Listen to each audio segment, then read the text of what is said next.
Easy physics বই থেকে এই পর্বে আমরা কুমিল্লা বোর্ড 2020-এর একটি সৃজনশীল প্রশ্ন সমাধান করব, যে প্রশ্নটি তোমার জন্য খুবই গুরুত্বপূর্ণ এবং এই প্রশ্নগুলো আমরা সমাধান করাচ্ছি ইজি ফিজিক্স বই থেকে। বইয়ের মধ্যে যদি বুঝতে কোনো সমস্যা হয় কিউআর কোডে স্ক্যান করে তুমি এই ভিডিওটা দেখতে পারো। আবার যদি ভিডিও দেখে থাকো তাহলে তার রিটেন পার্টটা পাওয়ার জন্য বা প্রশ্নটা লিখিত সমাধান আকারে পাওয়ার জন্য অবশ্যই খুব দ্রুত ইজি ফিজিক্স বইটি সংগ্রহ করে ফেলবে। প্রথম প্রশ্ন হচ্ছে ভরবেগ কাকে বলে? খুব সহজ অ্যান্সার, ভর ও বেগের গুণফলকে ভরবেগ বলে। অর্থাৎ ভর আর বেগ গুণ করলে যে গুণফলটা পাওয়া যাবে সেই গুণফলটাকে আমরা বলবো ভরবেগ। বালুতে হাঁটা কষ্টকর কেন? প্রথম কথা হচ্ছে আমরা হাঁটি কি করে? আমরা যখন মাটিতে একটা বল প্রয়োগ করি সেটা হচ্ছে ক্রিয়া।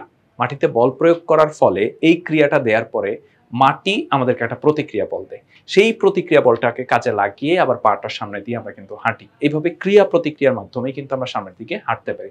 এখন বালুর ক্ষেত্রে যে সমস্যাটা হয়, আমরা যে ক্রিয়াটা প্রয়োগ করি সেখানে বালু যেহেতু তার জায়গা থেকে সরে যায়, যার ফলে প্রতিক্রিয়া বলটা হচ্ছে আমরা ঠিকভাবে হচ্ছে পেয়ে থাকি না এবং সেই সাথে এখানে ঘর্ষণেরও কিন্তু পরিবর্তন ঘটে। এখন হাঁটার সময় আমার প্রতিক্রিয়া বল প্রপারলি বা যথাযথভাবে পাওয়া যেমন গুরুত্বপূর্ণ, সেম ভাবে ঘর্ষণটাও ঠিকভাবে কাজ করার খুবই গুরুত্বপূর্ণ। যেহেতু বালুর ক্ষেত্রে প্রতিক্রিয়া বল ঠিকভাবে আমরা পাই না, আবার এই ক্ষেত্রে ঘর্ষণ বলও ঠিকভাবে কাজ করে না, তাই বালুতে হাঁটা কষ্টকর হয়ে যায়।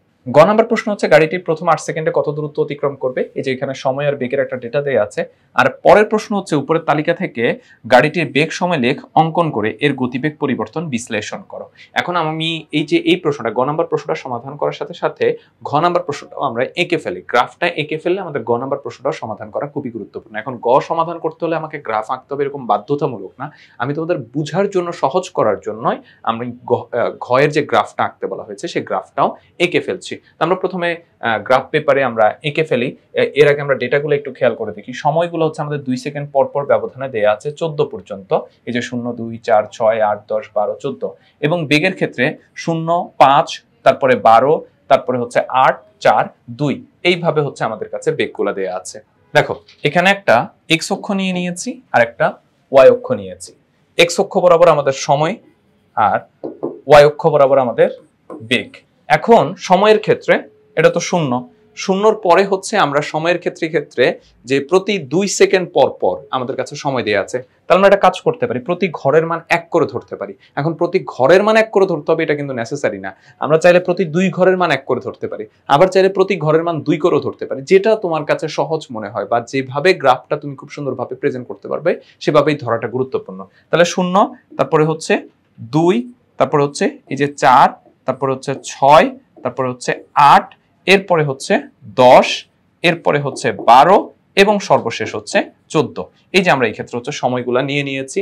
এরপরে বেগের ক্ষেত্রে আমাদের ম্যাক্সিমাম যে ভ্যালুটা দেয়া ছিল সেই ম্যাক্সিমাম ভ্যালুটা হচ্ছে বেগের ক্ষেত্রে 12, তাহলে আমাদের 12টা ঘর প্রয়োজন। তাহলে প্রতি ঘরের মান আমরা এই ক্ষেত্রে 1 করে ধরে নিই, অর্থাৎ প্রতি ঘরের মান যদি 1 করে ধরি তাহলে এটা হচ্ছে 2, তারপরে হচ্ছে 4, তারপরে হচ্ছে 6, তারপরে হচ্ছে 8, তারপরে 10 এবং এই যে 12 আমরা ধরে নিয়েছি।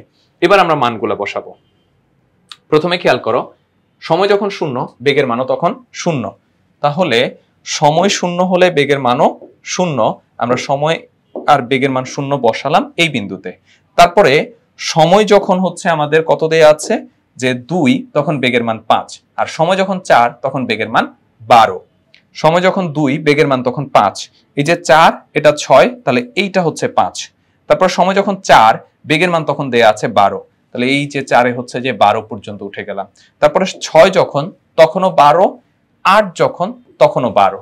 এরপরে হচ্ছে আমাদের কি ডেটা দেয়া আছে, তারপরে সময় যখন হচ্ছে 10 বেগের মান তখন হচ্ছে 8, সময় যখন 10 বেগের মান তখন 8, তাহলে সময় 10 এইখানে বেগের মান তখন 8, 8 কোন পর্যন্ত? এই পর্যন্ত, এই যে 8।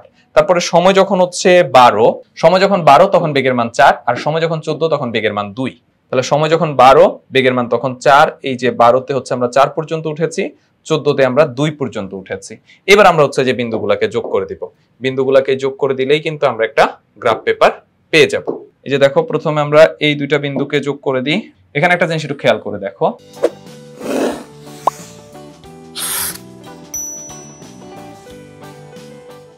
আমরা কিন্তু চাইলে এইভাবে কিন্তু যোগ করতে পারি। এইভাবে যোগ করলে দেখা যাচ্ছে যে আমরা এই যে বিন্দুটা, এই বিন্দুটা কিন্তু আমরা ঠিকভাবে পাচ্ছি না, সুতরাং এইভাবে কিন্তু এই গ্রাফটা হবে না। তাহলে গ্রাফটা আসলে এখানে কি হবে, এই যে প্রথমে এই দুইটা বিন্দুকে যোগ করো, এই দুইটা বিন্দুকে আমরা যোগ করলাম, তারপর এরপর এখান থেকে হচ্ছে যে অন্য দুইটা বিন্দুকে হচ্ছে আমরা যোগ করলাম। তার মানে এই থেকে এই পর্যন্ত একটা গ্রাফ, আবার এই থেকে এই পর্যন্ত আরেকটা গ্রাফ, তারপর এইটুকু হচ্ছে সমবেগে গেছে।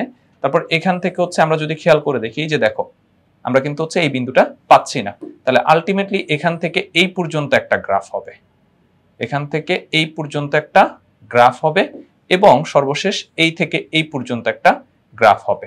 এটাই হচ্ছে আমাদের টোটাল গ্রাফটা।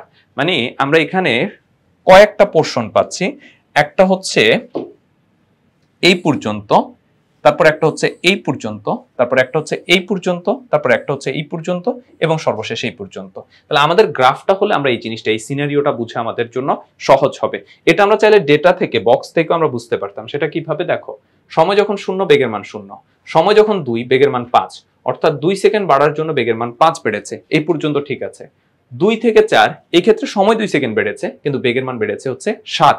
তার মানে প্রথম 2 সেকেন্ড যেই ত্বরণে চলেছে, পরের 2 সেকেন্ড কিন্তু একই ত্বরণে চলে নাই, যেটা আমরা গ্রাফ থেকেও দেখতে পেয়েছি। আমাদের প্রশ্ন হচ্ছে 8 সেকেন্ডে কত দূরত্ব অতিক্রম করে? 8 সেকেন্ড মানে এই পর্যন্ত, অথবা আমরা যদি হচ্ছে গ্রাফে বলি, গ্রাফের ক্ষেত্রে হচ্ছে এই পর্যন্ত আমাদের কতটুকু দূরত্ব অতিক্রম করে। তো এখানে টোটাল আমরা 3টা পোরশন পেয়েছি, প্রথম 2 সেকেন্ড, তারপরে হচ্ছে 4 সেকেন্ড, তারপর হচ্ছে 4 থেকে 8 পর্যন্ত। তো আমরা এইটুকুর জন্য আলাদা আলাদা করে হচ্ছে আমরা বের করব। প্রথমে প্রথম 2 সেকেন্ডের জন্য আমরা দূরত্বটা বের করি, সেটা ধরো s1 সমান হচ্ছে u plus v by 2 whole into t, u plus v by 2 whole into t। এখন এই ক্ষেত্রে হচ্ছে আদিবেগটা কত? এই অংশের জন্য শুরুটা এখানে, তাহলে আদিবেগ 0, শেষটা কোথায়? এখানে, তাহলে শেষ বেগটা কত? 5 ডিভাইডেড 2, আর টাইম কত?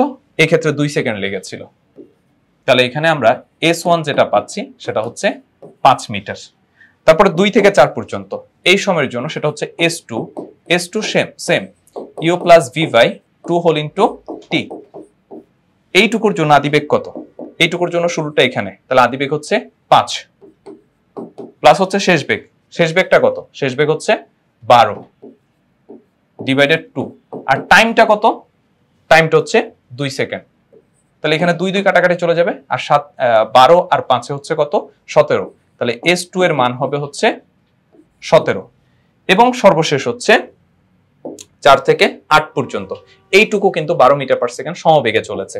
তাহলে s3 সমান হবে হচ্ছে vt। কত সমবেগে চলেছে? 12। আর কত সময়?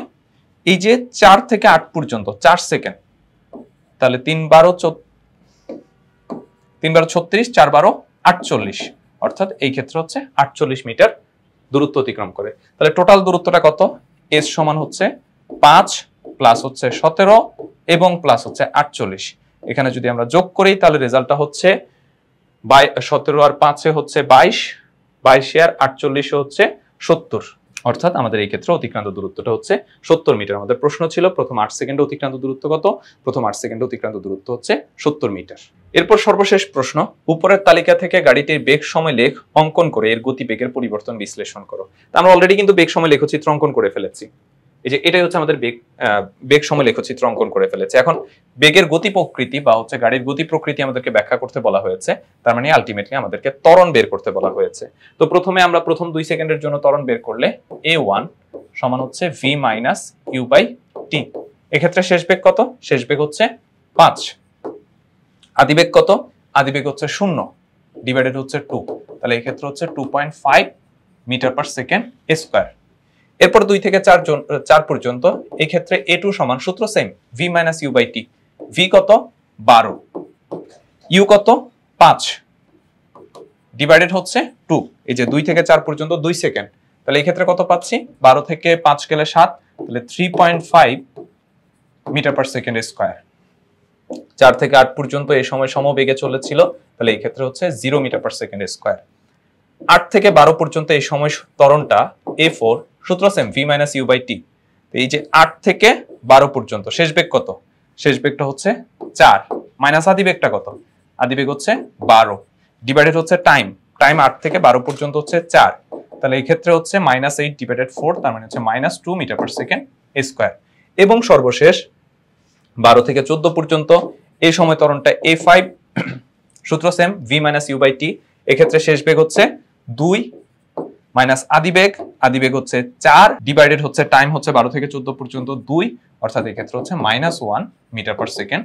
প্রত্যেকটা অংশের ক্ষেত্রে আমরা ত্বরণ বের করে ফেলেছি। তো আমরা এখানে বলে নিব যে এই প্রথম 2 সেকেন্ডের জন্য সে 2.5 মিটার পার সেকেন্ড স্কয়ার ত্বরণে চলে, পরের 2 second 3.5 metre per second square ত্বরণে চলে, পরের 4 সেকেন্ড সমবেগে চলে, পরের 4 second -2 metre per second square ত্বরণে চলে এবং শেষ 2 second -1 metre per second square ত্বরণে চলে। তো এটাই ছিল ঘ নাম্বার প্রশ্নের সমাধান এবং পুরো সৃজনশীলের সমাধান। আশা করি তোমরা বুঝতে পেরেছো। প্রশ্নগুলো আমরা সমাধান করাচ্ছি ইজি ফিজিক্স বই থেকে। যারা ইজি ফিজিক্স বই সংগ্রহ করনি খুব দ্রুত সংগ্রহ করে ফেলবে। সবাই ভালো থাকবে, সুস্থ থাকবে। আল্লাহ হাফেজ।